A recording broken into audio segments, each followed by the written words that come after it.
What's going on, YouTube?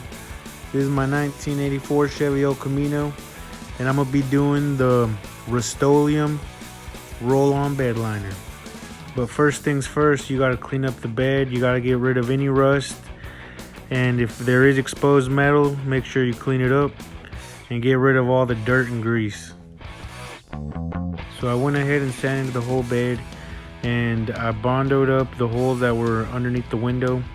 Got rid of all the imperfections, and then cleaned it all up with some wax and grease remover.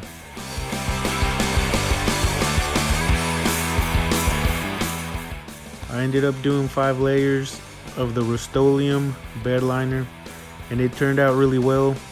And I hope you guys enjoyed this video, and thanks for watching. Go ahead and like and subscribe, and look out for some new videos coming your way, because as you know, easy does it.